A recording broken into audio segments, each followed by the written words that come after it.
Bem-vindas ao primeiro podcast da Somos Mulheres Forjadas.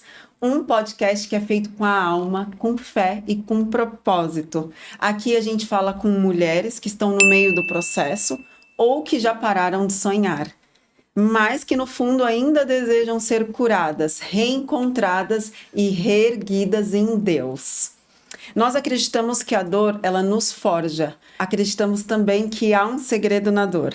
E aqui nada mais como 3 mulheres incríveis hoje para nós falarmos sobre a clareza do propósito, da identidade e verdades que libertam. Então hoje eu tenho as minhas 3 convidadas. Eu vou começar com a Aline.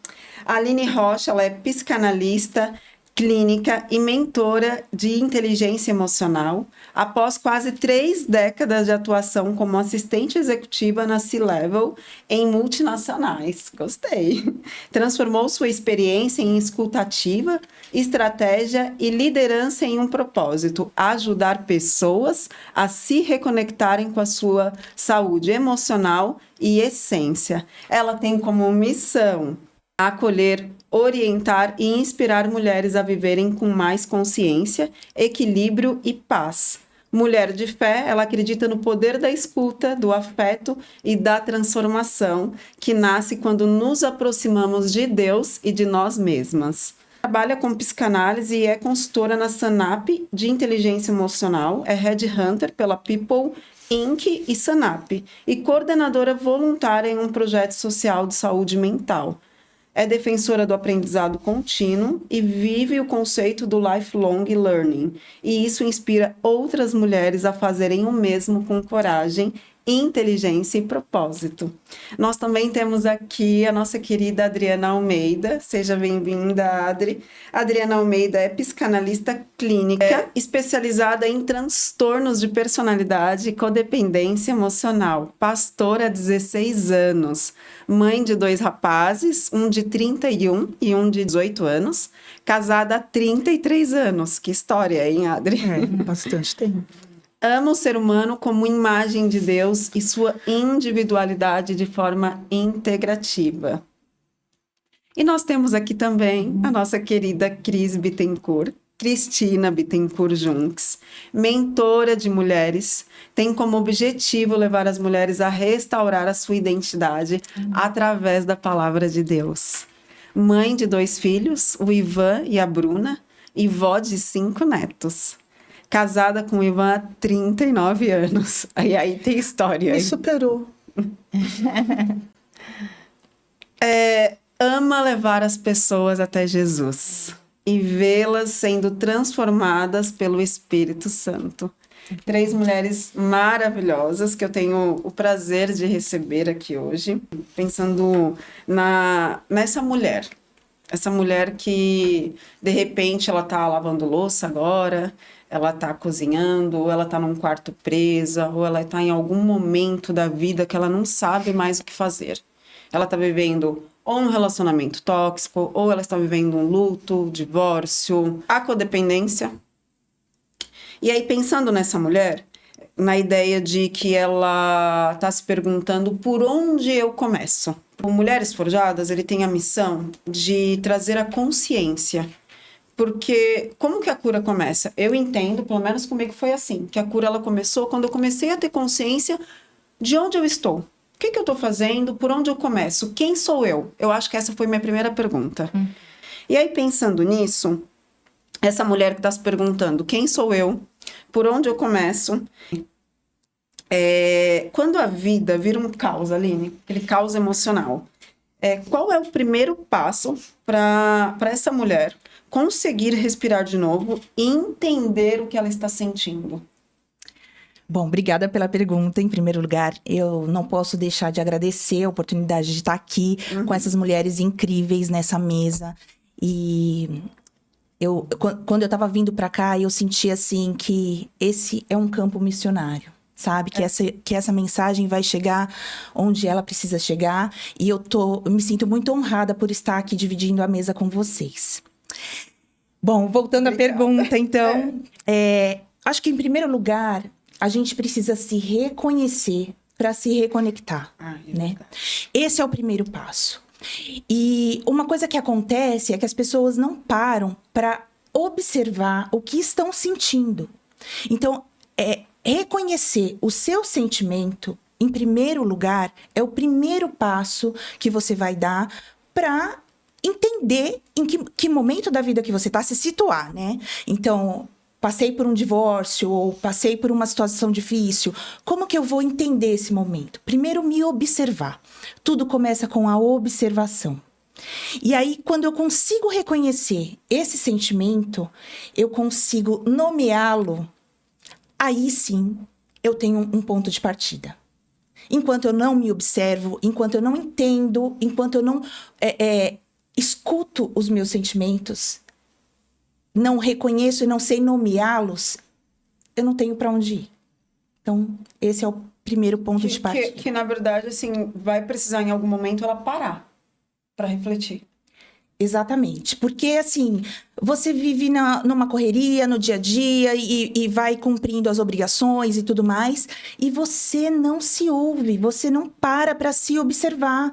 Então, peraí, tem alguma coisa errada. Eu preciso me dar conta que tem alguma coisa errada.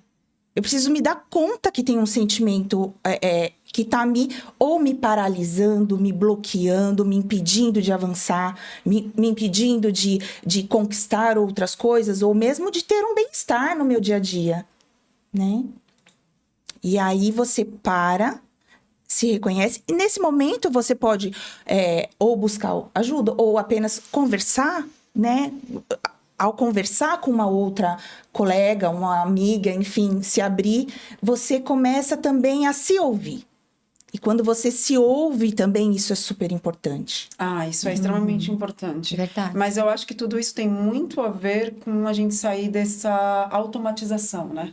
De só viver como fingindo que os problemas não existem. Porque quando a gente não para se ouvir, a gente também não consegue se reconhecer. Exatamente. Exato, tudo começa com incômodo, né? Tem um incômodo, o que que tá me incomodando? Por que tá me incomodando? Qual necessidade minha não está sendo atendida? Né? Enfim, isso aí é pano pra manga, eu não vou nem começar esse assunto, senão a gente não para mais. Tá, então, pegando esse gancho da Aline, aí eu faço uma pergunta pra Adriana agora. A Adri, é o seguinte, quando essa mulher ela não consegue nem mais nomear, ok, a Aline aqui falou que ela precisa parar e reconhecer e nomear as dores. Mas quando ela não consegue nem mais nomear o que ela sente, quando ela se anula, se entrega a relacionamentos destrutivos, ou ela perde o brilho, ela não tem mais vontade de fazer nada da vida, ela segue no automático. Do ponto de vista clínico, o que está acontecendo com essa mulher? Pensando ali na sua área mesmo, de dependência emocional, codependência, essa parte de relacionamentos tóxicos, disfuncionais. Sim, sim. Quando essa mulher, ela perde o brilho, quando ela se perde, né, na verdade, nesse processo, ela se perdeu dela, né? Na verdade. Então, ela tem a questão externa, tem a questão do relacionamento, tem a questão do ambiente onde ela está inserida, mas é aquilo, né, Aline? A gente precisa se reconhecer, precisa olhar para dentro, mas primeiro, muitas vezes já é um padrão familiar. Já é um padrão que incomoda, mas tá tudo bem porque eu já tô acostumada com ele. Né? E muitas vezes é um padrão que não começou nesse relacionamento ou nessa situação atual. É um padrão que pode já estar vindo de relacionamentos passados, inclusive ali já no ambiente primário, né, daquela pessoa. Na infância. Às vezes já começa lá atrás mesmo, né? Ela já nasceu num ambiente onde isso já era normalizado e tá tudo bem. Né? Então, para ela chegar no ponto, quando chega nesse nível, né? Para ela chegar nesse ponto de se olhar e de querer se olhar, porque, gente, fala sério, né? Olhar para nós mesmos não é fácil.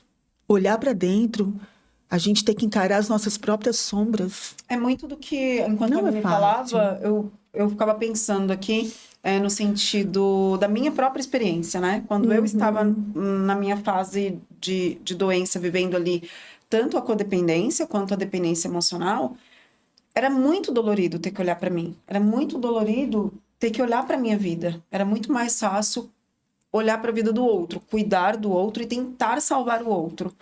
E aí, quando o meu processo começou, eu digo que foi a fase mais dolorosa. Não foi o ambiente tóxico em si, mas foi quando o meu processo de cura, quando eu decidi mesmo pela cura. Sim. É porque é aquilo, a gente tem consciência, né? A gente tem consciência que a coisa não tá bem. Porque a gente tem prejuízos dolorosos, prejuízos que nos paralisam, nos fazem se auto-sabotar, né? A gente não vive inteira. Parece que a gente realmente está vivendo pela metade. Ok, então eu tenho consciência, mas depois eu tenho que ter coragem. Eu preciso ter coragem de realmente parar de tentar buscar a validação que vem de fora, para compreender aonde eu me perdi e por que eu mesma não posso buscar validação em mim mesma, né? Aí é algo que vai ter que ser mais profundo. E quando as pessoas falam assim, eu vou fazer terapia, né? E hoje em dia parece que fazer terapia é uma coisa, né? Vou fazer terapia, minha terapeuta e tal. Gente, não é confortável fazer terapia. A verdadeira terapia coragem. mesmo, quando você decide por se curar, não é fácil. Porque você vai ter que expor as suas vulnerabilidades, as suas mazelas. E você até falou agora de validação e me lembrou a rejeição. E eu tenho conversado com muitas mulheres que elas estão passando por processos, mas aí conforme a gente vai conversando, eu percebo que tem uma questão da rejeição ali, do abandono. Ela, às vezes, muitas vezes, ela não consegue sair de um lugar, ou ela não consegue se encontrar, porque a impressão que eu tenho é que lá atrás, como você falou, lá nessa... As relações primárias. Nas relações primárias, tem alguma coisa que não ficou resolvida ali. E aí eu queria que você falasse brevemente disso, sobre essa questão da rejeição, que é o que eu tenho sentido mais nas mulheres ultimamente. Parece que, independente do problema que elas passam, parece que tem uma raiz de rejeição. Sim, sim. É isso, é raiz. É raiz, né? A gente se sustenta sobre uma raiz, né? Todas nós, a gente se sustenta sobre uma raiz. E nenhum ser humano consegue sobreviver sem um vínculo afetivo. Nenhum ser humano consegue. Porque o vínculo afetivo é uma questão de sobrevivência. E aqui, o nosso psique, Deus faz as coisas de uma forma tão perfeita que o nosso psique sabe disso.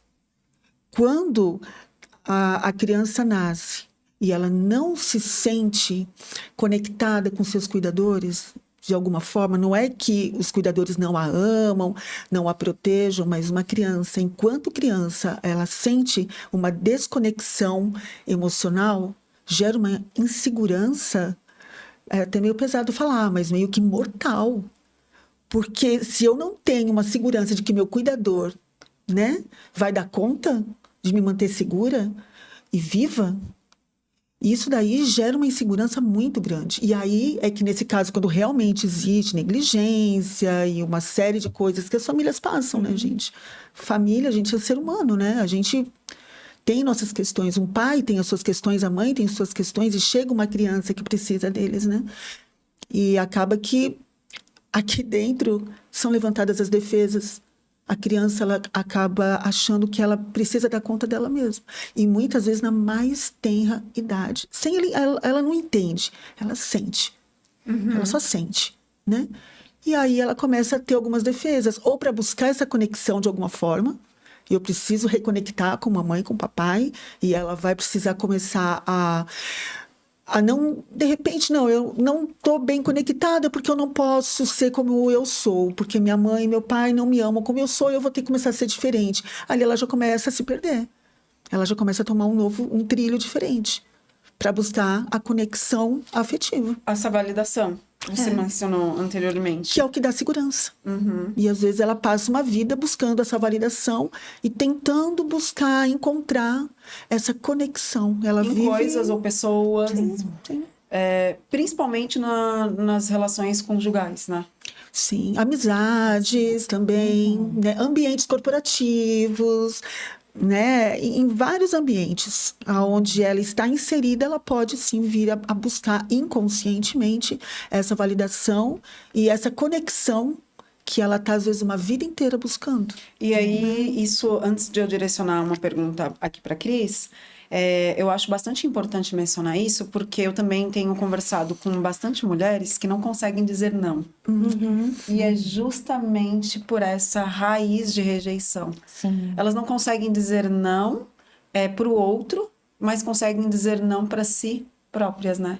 E é assim, e é incrível que quando elas viram essa chave de aprender a dizer não e de elas entenderem que não é egoísmo, porque foi um processo que eu também passei, porque eu me achava egoísta quando eu tinha que dizer não.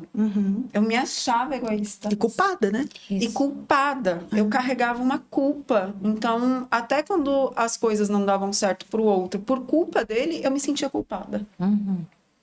Então, assim, é algo, como você disse, é pesado, mas é mortal, porque você destrói uma vida inteira, né? Sim.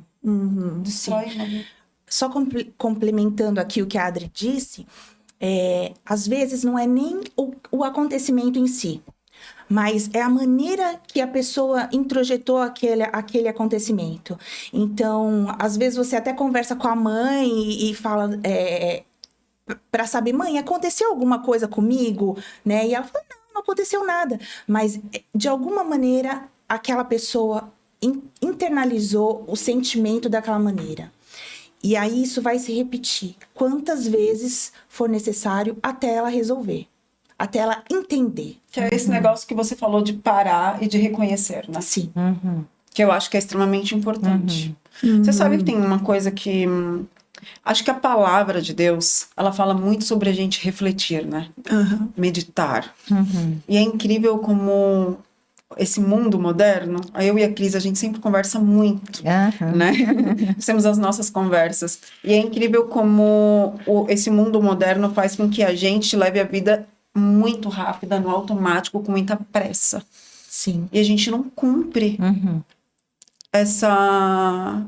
Eu não vou dizer que é um mandamento, né? Mas é uma dica que a palavra nos dá. Pare, reflita, olhe para si, medite, né? Porque a gente consegue nomear essas dores. Tá.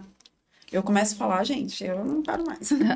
Cris, e aí pensando nisso que a gente tá falando aqui sobre raiz de rejeição, não nomeadores, quando essa dor, ela se torna a nossa identidade, porque teve um momento da minha vida que a minha identidade chamava-se dor. Né? Quando essa mulher vive a identidade dela na dor, na anulação, como é que começa esse processo de cura? Porque a gente sabe que não é automático. Tem dor que a gente esconde até de Deus. E aí, pensando na questão da cura, a gente já começando a falar um pouquinho sobre cura, como começa esse processo? Então, passa o teu livro para mim? Eu não falei meu nome nem meu livro Esse ainda, livro tá, gente? fala tudo, né? Há um segredo na dor. Eu decidi por cura. A gente é que tem que decidir, né? Mesmo Uau. chegando no fundo do poço, como a Aline colocou, né? Que muitas vezes a gente precisa chegar no fundo do poço para decidir por cura. Então, chegando no fundo do poço, a gente decide a sair do ciclo, a quebrar o ciclo, né? A gente começa a olhar para nós mesmos. Não depende do outro a nossa cura. Porque muitas vezes a gente fica jogando a culpa no outro, né? Eu tô assim porque, fulano fez isso, ciclano fez aquilo, né? Porque a minha infância foi assim, porque eu fui tratada assim, porque ninguém me trata bem, todo mundo me rejeita. Mas há um segredo na dor. E nós podemos decidir por cura, né? Então, tem duas passagens na Bíblia que Jesus olhou uma vez para um cego, Bartimeu, e falou para ele: tu queres ser curado? Para a gente olhar Jesus falando isso, né? Ele já sabia que o cego gostaria de ser curado, É óbvio, né? Parece óbvio. Com certeza. Mas ele queria que o cego se conscientizasse que realmente ele precisaria de cura, né?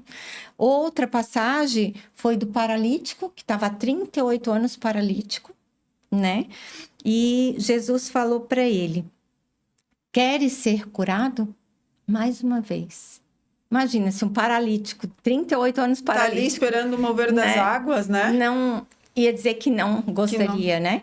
Só que para ser curada, tu tens que ter um posicionamento. Tu tens que ter uma decisão. Eu decidi por cura. Tu tens que sair do teu comodismo. Tu tens que sair daquele estado que tu te encontravas. E realmente tu tens que caminhar em outra direção, né? E com isso, tu tens que renunciar a algumas coisas da tua vida.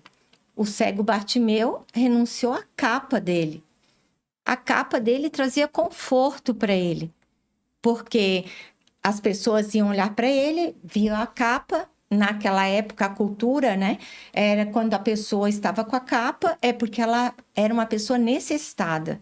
Então, as pessoas iam e ajudavam ele financeiramente, né? Olhavam para ele com um olhar de piedade. E muitas vezes a gente se encontra nesse lugar. A gente tem algumas capas nas nossas vidas, né? Que pessoas olham para a gente com piedade, que as pessoas estão ali sempre, né, querendo nos suprir de alguma maneira, porque nós somos as coitadinhas. E às vezes a gente se acomoda em ficar nessa situação. A gente não renuncia às nossas capas. Então, para haver uma cura, precisa haver decisão, precisa haver renúncia dessa capa, e realmente a gente precisa querer caminhar com Jesus. Porque Jesus é o caminho, a verdade e a vida. E ele tem essa cura para as nossas vidas. Então, em vez de nós ficarmos olhando para o outro, no que o outro pode fazer pelas nossas vidas, no que o outro vai solucionar o nosso problema, nós temos que olhar para nós mesmos e decidir que a partir deste momento, pedir para o Espírito Santo abrir a nossa mente, abrir o nosso coração, e realmente nos converter a uma nova identidade. Porque o que é a conversão, né? É mudar de direção. É caminhar de volta à imagem e semelhança de Cristo. A original. Que volta para aquela primeira questão, que foi a primeira pergunta que eu fiz. Quem sou eu? Sim. Porque, pelo que aqui nós falamos de parar e reconhecer. Aí a Adri foi ali para as raízes, né? Então, que é um processo, né? De consciência. E aí volta para a pergunta, quem sou eu? E essa pergunta, só quem vai poder responder é olhando para Deus, olhando para Cristo.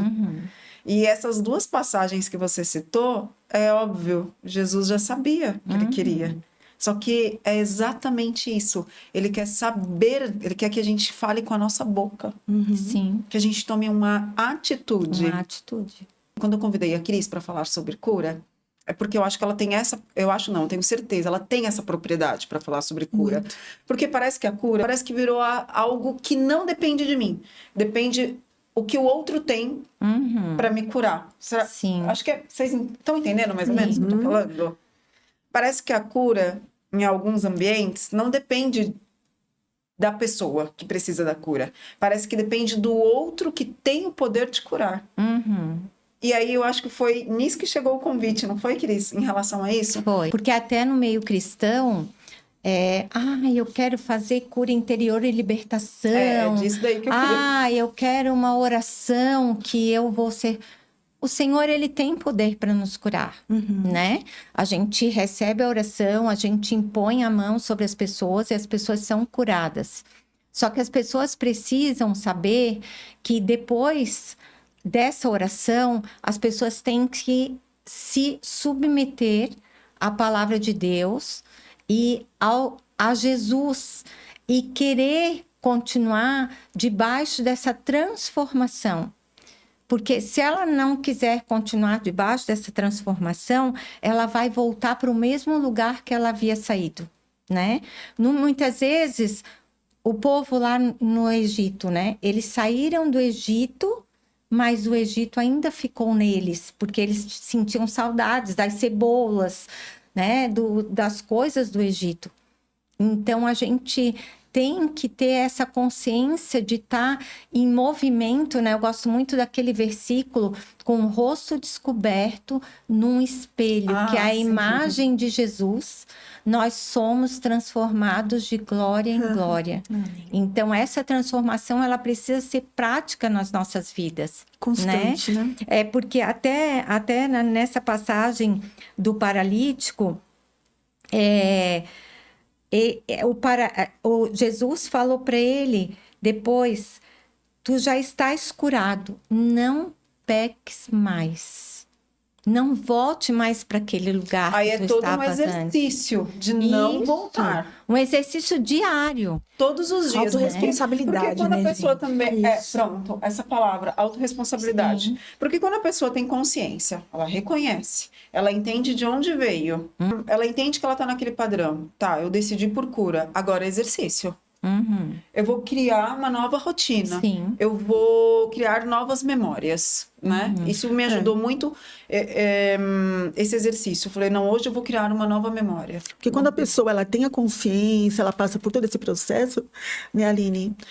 Aí ela tem como fazer as escolhas, né? Ela pode escolher, porque enquanto é tudo inconsciente, enquanto eu não entendo o que está acontecendo, enquanto está tudo meio obscuro, né? Eu posso, como a Cris falou, eu posso estar colocando essa responsabilidade sobre os outros. A partir do momento... Que é muito mais confortável, né? Vamos ser sinceros? É muito mais fácil colocar a culpa no outro e ficar vivendo... Mas nada muda. Nada muda. Mas teve uma live que nós tivemos, que nós falamos que a dor é um lugar... A dor, ela é um lugar confortável. Porque eu conheço... gostosinho. Ela é gostosa, porque eu conheço o lugar de dor. Eu sei como que vai acontecer de manhã, à tarde, à noite. Mas quando eu decido por cura, é tudo novo. Dá medo. Não é fácil. E aí, quando eu tenho todo esse processo e chego na consciência, aí a responsabilidade é minha, porque agora eu já sei. Agora, é a minha responsabilidade querer permanecer naquela dor ou querer mudar. E aí que a autorresponsabilidade, aí você tem, como a Cris, né, ministrou aí, você tem que caminhar. É por isso que muita gente foge da terapia, né? Ah, é verdade. Porque resiste a vir para esse confronto. Elas até a vão, esse acho que nas embate. primeiras, vocês, né, as duas que podem dizer com mais propriedade. Acho que tem até um certo ponto que eu acredito que vocês devam ter ali uma média que eles vão na terapia. Aí quando começa, acho que mexer nas partes mais... Sim, aí tem as resistências, né, que a gente chama. Sim. Aí entra naquele versículo dentro do paralítico, 38 anos paralítico ali, que Jesus disse para ele, né? Levanta-te, pega a tua cama e anda. Vai-se embora. Não vai caminhar, gente, né? E aí eu acho que nesse ponto de decidir por cura, aí é não parar mais. É começar a criar. E eu digo que tem uma palavra muito importante depois desse decidir por cura: estratégia. Eu acho que você tem que ter uma estratégia, tem um plano de ação. Eu não sei se é porque eu tenho 3 agendas. Porque essa foi minha estratégia. Eu tenho que ter agendas e planejar o meu ano, o meu dia, a minha semana, para eu não recair. Cada um vai usar uma ferramenta, né? Essa ferramenta que você usa é muito boa. E eu indico muito, inclusive, assim, acho que a organização, até mesmo com a minha experiência de secretária há muitos anos, né? A organização, ela também ajuda na questão da ansiedade, porque muitas pessoas são ansiosas legal porque não tem um mínimo de organização, né? Não tem um mínimo de previsibilidade ali da sua agenda, o que vai acontecer no dia, na semana. Óbvio que a gente sabe que existem imprevistos, mas se você não tiver uma organização básica, né? Você não consegue avançar ou viver aquela semana. E você só fica preocupado, porque você não tira as coisas da cabeça, não põe no papel. Que é uma forma de você tentar minimamente planejar algo para você seguir no outro dia, porque principalmente nesses momentos de caos, a gente fica um pouco sem saber o que fazer, né? Se adiantar, na verdade, né? Se adiantar para poder conseguir fazer, porque senão fica só aqui, né, Aline? Fica aqui, eu tenho que fazer, eu tenho que mudar, eu tenho. E aí aumenta até a ansiedade, porque vem uma frustração, porque você não consegue, você fica ansiosa porque tem, mas não consegue, né? Então, tirar daqui e colocar no papel Sim. já é um movimento. Sim. Né? Mas é ótima estratégia, Raquel. Porque assim, eu tive que fazer isso. E meninas, pensando em ajudar essa mulher, que ela quer se ver como mulher, como um ser humano, que ela quer olhar no espelho e dizer para ela mesma quem ela é. Pensando nessa mulher, como que a gente pode começar? Agora, acho que a Aline tocou num ponto bem interessante, na questão das ferramentas, né? Ela falou que que a agenda, o planejamento é uma ferramenta. Pensando, Aline, nisso, que outras ferramentas a gente pode começar a estruturar esse processo de cura? Olha, eu acho que para a mulher começar a se reestruturar, né, além de se observar, lógico, ela precisa reaprender, né? Ela precisa reaprender a se olhar, porque quando a gente nasce cheio de criatividade, cheio de energia, né? E ao longo da vida a gente vai perdendo isso, vai colocando máscaras sociais para a gente viver a nossa, seja no nosso trabalho, nas nossas relações, enfim. Então, ela precisa se reconectar. E para isso, é como se ela estivesse aprendendo a andar novamente. Olha sabe? que coisa interessante, né? Eu não tinha pensado nessa analogia. Uma coisa que você falou que me pegou bastante, e é exatamente isso, porque quantas e quantas vezes essa mulher, ela diz não para ela mesma, diz sim para os outros e não para ela mesma. Né? Então ela precisa reaprender que ela pode sim dizer sim para ela, que ela tem o direito de sentir, de ser, de estar. Até de errar, inclusive, né? Sem sentir culpa. Se permitir estar nesse lugar de vulnerabilidade, reconhecendo que eu não sou boa em tudo, eu não preciso ser. Para que eu preciso ser? A gente se cobra demais, né? Então, tudo bem, não deu certo esse relacionamento. Eu posso fazer diferente? O que eu posso fazer de diferente? Mas tem muita culpa envolvida. Sempre, né? Aline, e já entrando nesse gancho, você falou dessa mulher que precisa se reconhecer. Ok, e quando essa mulher, isso que você respondeu entra nessa pergunta, e quando a mulher ela só aprende a engolir tudo, ela não consegue se reconhecer, ela não consegue falar, ela não consegue. Ela não consegue se posicionar, porque, tem tudo a ver com essa questão da infância. A gente tem que investigar. Por quê? Quando foi que ela aprendeu a se calar? É aí que ela procura terapia? A terapia é uma ótima ferramenta. Eu sempre vou defender a terapia, porque eu vivi o processo terapêutico. Inclusive, eu me tornei psicanalista porque eu fui curada, né? Eu passei por esse processo. Então, a terapia, sim, é uma ótima ferramenta. Mas, em que momento da sua vida, quem te falou que você não podia falar? Que você não podia se posicionar? Em que momento da tua infância isso aconteceu? E aí, a gente vai resgatando isso. Porque alguém falou pra você. Fica quieta. Não se posiciona. Engole o choro. Em que momento isso aconteceu? Assim, a gente escuta também muito assim, não chora. Isso é coisa sentimental, que a Raquel é muito sentimental. Ela é muito fraca, né? E parece que por uma questão de honra, não, eu sou forte. Sim. E aí você vai aprendendo... Na vida adulta já, né? E aí você vai aprendendo que não pode sentir. E aí esse é o movimento. Aprender a andar. Como se fosse aprender a andar de novo. Você sabe fazer isso, você sabe sentir, você nasceu sentindo, né? Você nasceu com essas habilidades. Em algum momento isso foi te podado, te tirado, te sufocado, não sei, depende da tua história, né? Gente, o buraco é mais embaixo, né? E para aprender a andar de novo, o maior auxiliador, né, que Jesus nos deixou é o Espírito Santo de Deus, né?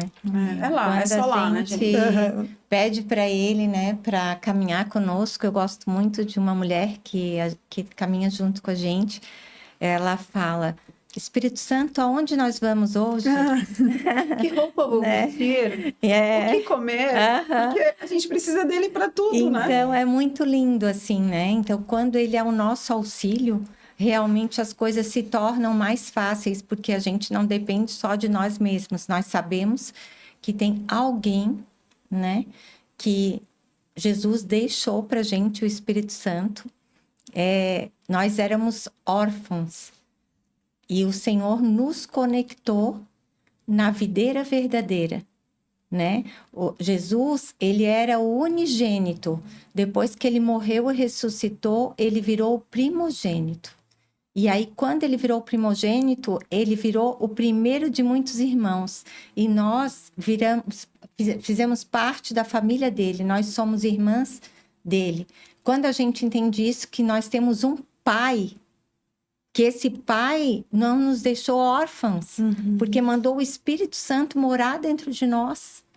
É muito lindo, porque a paternidade é muito importante, a reconstrução da paternidade nas nossas vidas. E aí nós começamos a nos sentir filhas, porque o Espírito Santo testifica isso em nós. Então, como filhas, a gente começa a pensar de uma forma diferente. Aí nós vamos ver quem nós somos em Deus. E o que é que a palavra de Deus diz sobre as nossas vidas? Não o que a gente acha, o que os outros acham, mas o que a palavra de Deus fala sobre nossas vidas. Aí muda. Que é muito essa questão do espelho. Quando a gente olha para o espelho e vê Jesus ali, sim, e a gente consegue se reconhecer nele, a gente quebra um ciclo. E aí, pensando nessa quebra de ciclo, eu tô pensando agora nessa mulher que tem muita dependência emocional. E a gente sabe que o dependente emocional, ele acha que ele não pode viver sozinho. É ensurdecedor, né? Essa ideia de quando a gente tem essa dependência emocional, como a gente não consegue viver sozinho. E para mim era absurdamente dolorido e ruim quando eu pensava... não, eu não vou ficar sozinha. Eu prefiro viver esse caos do que ter que ficar sozinha aqui, porque era muito ruim olhar para mim. E aí, pensando nisso, Adri, como que isso se forma? E já vou te fazer uma pergunta para um pouco a gente caminhando ali para nossa parte final. Como isso se forma e como quebrar o ciclo? Eu sei que a Cris já respondeu com a verdade verdadeira. Mas pensando agora clinicamente. Até, né, Cris, a gente sabe, né, e quantos, assim, que são cristãos, que conhecem a Bíblia, que sabem que Deus é o Pai, que sabem que Jesus é irmão, mas não conseguem acessar a graça de Deus. Porque também, como dependente emocional, ou até um codependente emocional... Ou os dois. Exato. Até o nosso relacionamento de fé, até o nosso relacionamento espiritual, ele pode ficar comprometido. Porque eu acho que eu preciso fazer algo para receber com Deus. E muitas vezes um sistema religioso fortalece isso. Sim. Você precisa fazer para poder ter. E aí a gente começa a achar que precisa se sacrificar para Deus, para receber dele toda essa bênção maravilhosa de ser filha.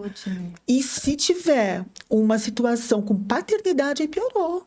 Porque se meu pai foi abusivo, se meu pai foi ausente, se meu pai... É complicado você olhar para Deus como um pai, a ponto de receber essa graça, de realmente, sabe, você entender que você não precisa fazer nada. No sentido, assim, como a palavra de Deus diz, né? Que a salvação vem pela fé. Não é por obras, é um dom de Deus, é dele, não tem a ver comigo. Então, para quem tem esses problemas emocionais, a gente pode ir para a igreja, a gente está num grupo religioso, mas muitas vezes nós estamos religiosos e a gente não acessou a graça de Deus. A gente ainda não conseguiu acessar essa plenitude, essa paz, sabe? Esse olhar no espelho e enxergar Cristo, né? Sim, porque parece que eu não sou digna. Que vem essa questão tanto nas relações quanto na relação Quando a gente tem essa questão com a Espiritual. paternidade, ali na primeira infância, a gente tem muito essa ideia de que eu preciso ser muito boa e perfeita para merecer o amor de Deus, para ele me amar mais, né? E na verdade, o relacionamento com Deus não tá ligado a merecimento. Exatamente, exatamente. Então, isso dificulta, por isso que muitas pessoas estão dentro das igrejas e não conseguiram acessar a graça, que na verdade a graça é a base do evangelho. Então, imagina você anos na igreja, conhecendo o evangelho, mas não acessando essa graça, sabe? Então, às vezes as pessoas estão vazias, mas não vazias de Deus e de fé, mas vazias mesmo dessa simplicidade.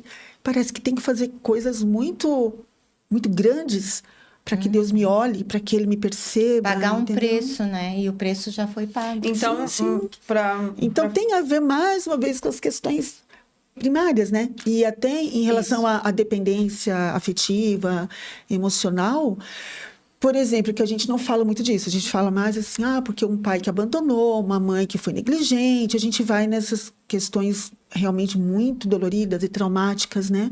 Mas a gente se esquece muitas vezes que, assim, existem duas maneiras básicas para que se instale, para que se internalize esse sentimento de abandono, de rejeição, mesmo que efetivamente você não foi abandonada e nem rejeitada, né?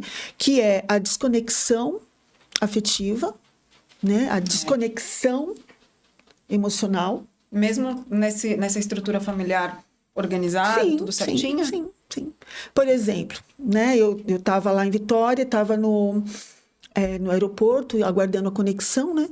E aí tinha uma mãe com o celular fazendo story e tal, sentada, e o filhinho dela, que devia ter uns 6 anos, do outro lado, e eu aqui só observando, e essa mãe fazendo story e tal, e o menino com o bonequinho. Aí o menino brincava com o bonequinho e tal, mas toda hora olhava para a mãe. Brincava com o bonequinho e olhava para a mãe. E a mãe, sabe, tipo, mãe, tô aqui. E eu olhando de fora, quase falei, mãe, olha, ele tá querendo a tua atenção. E ele brincava, até fazia uns barulhos com o boneco para ver se a mãe olhava para ele. E ele ficou com o bonequinho, olhava para a mãe e fazia assim, olhava para a mãe. E a mãe nem percebeu. E aí, de repente, ele levantou. Aí a mãe tava fazendo story, ele apareceu no story, tipo, pra chamar atenção, sabe? E aí, de repente, a mãe pega e dá um tablet para ele e continua lá. Então, a mãe estava lá. É muito mais sutil do que a gente possa imaginar. É sutil, né? E isso gera um sentimento de que eu preciso fazer algo, eu preciso chamar atenção para que minha mãe olhe para mim. Eu preciso chamar atenção na vida para que as pessoas me olhem. Eu não posso simplesmente existir. Eu tenho que chamar atenção de alguma forma para que as pessoas me olhem. Então, um exemplo, né? E também, além da desconexão emocional, tem a questão da falta de autonomia. Então, às vezes, a criança ela nasce em um ambiente, numa família, onde os pais são extremamente controladores, né? Então, os pais querem decidir pelos filhos. Os pais não deixam os filhos serem e fazerem coisas que estão dentro da habilidade deles. Né? Eles querem decidir, ou são super protetores, muitas vezes, né, Aline? Uma mãe extremamente ansiosa, tem medo que o filho caia, que o filho faça. Às vezes já é uma adolescente. E a mãe tem medo do adolescente ir para a escola de ônibus. Ela paga a van para o adolescente, às vezes, ir da casa dela até algumas quadras, com medo, né? Então, essa criança e esse adolescente, ele vai ter essa sensação de, tipo, eu não consigo sozinho. Porque tudo que eu vou fazer eu não posso. E acaba desaguando Uma falta de autonomia, né? uma falta de autonomia. Pra vida. E isso se reverbera na nossa vida adulta, né? De diversas maneiras. Muitas vezes é uma mãe codependente, que ela tem que provar o valor dela fazendo tudo pelo filho. E não deixa o filho fazer nada. Aí vira um adolescente, aí o adolescente já está ali no ensino médio, aí ele fala, o meu sonho sei lá, eu quero ser psicólogo. Aí a mãe fala, não, isso aí não dá dinheiro. Não. É Vai muito fazer comum isso, medicina, muito comum isso vai fazer acontecer, né? medicina porque o teu avô Hoje- foi médico, porque o seu tio é médico, porque o seu pai não sei o quê, vai fazer medicina. Então, não dá autonomia para a pessoa escolher e decidir as coisas na vida dela. Para quebrar esses ciclos, é fazer o processo inverso. É começar a partir de mim, quebrar isso, porque aí você fica dependendo, consciência, né? você fica dependendo do outro para tudo. Parece que sozinho você não consegue fazer nada. Parece que sozinho eu não dou conta, sozinho eu não consigo. Então sempre tem que ter alguém que faça junto, né? Ou que esteja junto, ou que mande você fazer. Se eu não mandar eu fazer, sozinho eu não vou, não sou proativo, porque eu tenho que alguém me mandar, eu tenho que alguém me controlar, eu tenho que alguém me conduzir, porque foi assim que eu aprendi. A quebra de ciclo vem do processo inverso. Aí começa, né? Se olhar e começar aos poucos, colocar limites para as pessoas controladoras e falar, não, eu vou fazer. Ah, não, eu vou fazer.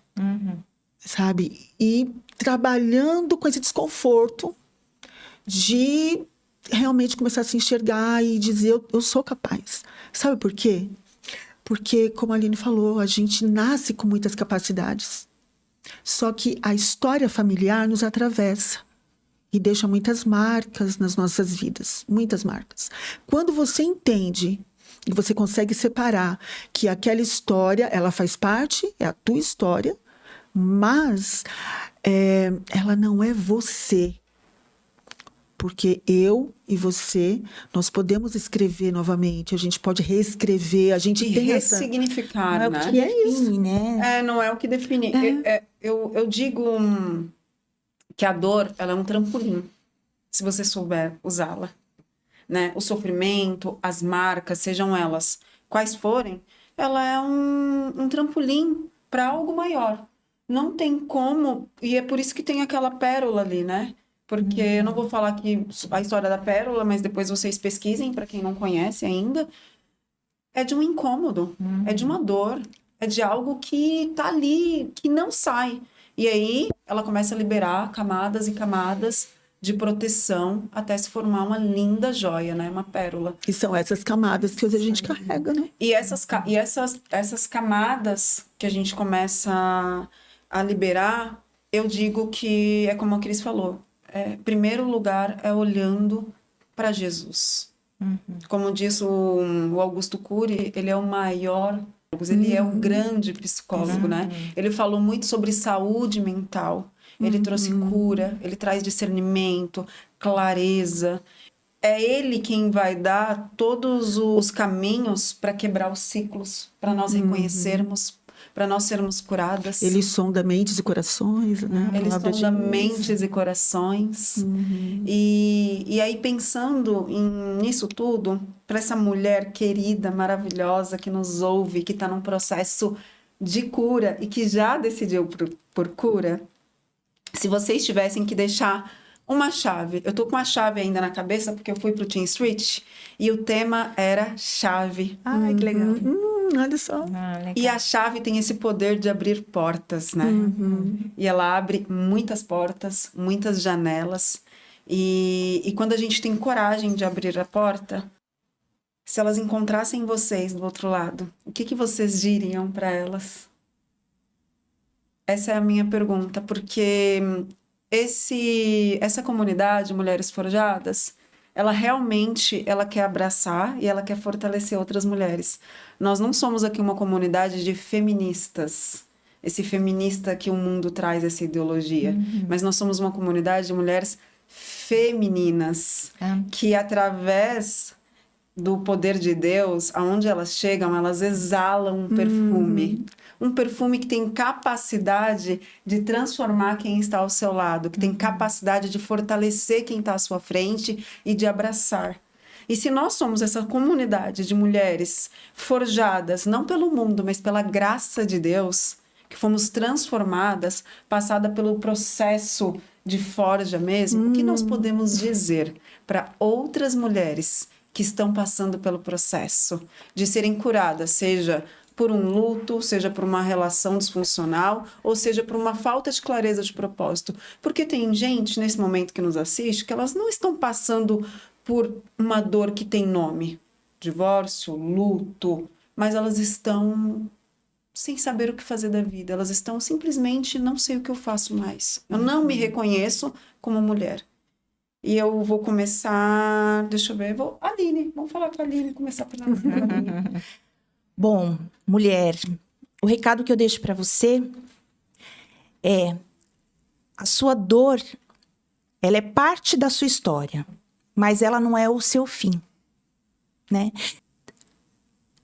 A sua vida, né? O que vem pela frente ainda pode ser o capítulo mais bonito desse livro que está sendo escrito. Então, não deixa que a dor te defina e sempre respeite muito os seus limites com amor. Isso. Verdade. Isso. E você, Adri? Bem, eu já quero fazer uma provocação para vocês, mulheres. Ai, Adri, suas provocações. Eu preciso te provocar. Vou te fazer 2 perguntas, né? A condição que você está passando hoje, né? Pensa aqui agora, qual é o prejuízo que ela te traz? Quais são os prejuízos? Se possível, até escreva. Quais são os prejuízos que a condição que você está hoje te traz? A outra provocação é: quais os ganhos? O que você ganha estando neste lugar? Você pode falar, mas eu não ganho nada com isso, eu só sofro. Existem ganhos também. Porque senão, a gente já tinha se movimentado para o lugar de saídas disso, sabe? Todos nós, como a Cris que falou ali da palavra, né? Tem a capa. O que eu ganho sendo assim? Eu ganho validação? Eu acho que eu tenho mais valor suportando isso? Como que, né? Seria isso. E eu quero só colocar um parênteses bem rapidinho, assim, de que a gente, às vezes, tem que também parar de romantizar a cura. A cura não quer dizer que a gente não vai mais sentir. É verdade. A gente, quando a gente fala cura, dá a impressão que, mas eu não tô curada porque eu ainda sinto dor. A cura vem do processo de você conseguir suportar essa dor sem colapsar. Quanto mais você conseguir suportar, porque não tem como a gente viver sem dor nessa vida. Não tem como, faz parte da nossa história, da nossa vida. Mas a cura vem em você conseguir suportar, você conseguir sustentar essa dor, seguir em frente com liberdade, mesmo com dor, né? Eu acredito que seja isso. Muito bom. Obrigada, Adri. E qual que é a sua chave, Cris? Qual que é a chave da Cris Bittencourt? Eu estava pensando aqui numa coisinha que alguma mulher pode estar pensando assim, mas o meu temperamento, né? É verdade. É difícil, né? Porque eu sou assim, eu nasci assim, né? Já está ali no meu DNA. E eu quero te falar que mesmo com o teu temperamento assim ou assado, mas o Senhor tem poder de transformar a tua vida.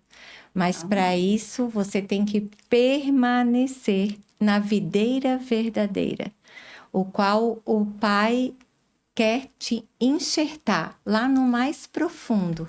E ali você vai dar fruto, e ali você vai ser podada, lapidada pelo Espírito Santo, porque a seiva é o Espírito Santo de Deus. Você vai estar ali sendo alimentada pelo Senhor. E Ele pode te transformar se você der lugar para o Espírito Santo agir na tua vida. Que lindo, gente! Gente, eu quero... edificante. Muito edificante. Queria ficar mais 1 hora aqui, mas nós teremos outras oportunidades.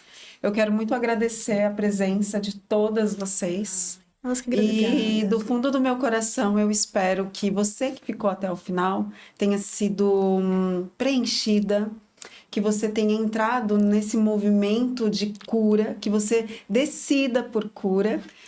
A gente também precisa lembrar que você não foi forjada, você não está sendo forjado, passando por esse processo para sobreviver. Nós estamos aqui para viver cada dia devagar. Uma só hora, viva essa hora, viva esse momento, pare, reflita. E eu também quero deixar um convite para vocês entrarem no Instagram Somos Mulheres Forjadas. Lá nós temos alguns conteúdos diários e lá na bio nós temos um link para a nossa comunidade. É uma comunidade no WhatsApp. Lá você vai receber os devocionais diários, que eu tenho esse propósito de até o dia 6 de abril entregar um devocional por dia, sempre baseado nessa mulher que está passando por alguns processos e na palavra de Deus. A ideia também da comunidade é o grupo Partilhas. E lá é onde algumas mulheres têm a oportunidade de falar, e eu posso dizer que é um ambiente seguro. E é o Espírito Santo que forjou aquele lugar, ele que fez. E ali a gente tem algumas interações que eu acredito que também faz parte do processo de cura, porque entra muito naquela palavra de não se isolar, né? Porque a gente precisa também pensar que nesse movimento de cura, a gente não pode se isolar. Eu acho que é uma das coisas mais perigosas que tem é se isolar. Porque a gente começa a acreditar nas próprias vozes. E nesse momento a gente precisa andar como algumas Isabéis. E se você quer saber o que é a Isabel, quem é essa Isabel, aí você precisa entrar lá na comunidade. Na bio nós também temos um e-mail que chama contato@somosmulheresforjadas.com.br. Lá você pode mandar perguntas, você pode mandar o seu testemunho. Quem sabe você é a próxima que esteja aqui com a gente. E agradecer mais uma vez você que ficou até o final. Eu quero dizer que a Mulheres Forjadas, esse podcast, ele nasceu de algo que Deus colocou no meu coração, que foi esse livro. Então, eu vou aproveitar para mostrar para vocês. Aqui eu falo um pouquinho sobre o meu processo de cura. Há um segredo na dor. E eu já falei aqui sobre a pérola e eu decidi por cura. Aqui foi o grande começo de tudo isso. E eu digo que não é o meu livro, é algo que o Senhor colocou para outras mulheres serem curadas. É o azeite que Deus derramou em mim e que eu tenho a oportunidade de derramar em outras mulheres. E eu quero agradecer mais uma vez a presença de todas vocês. Maravilhosa, obrigada. E você que ficou até o final.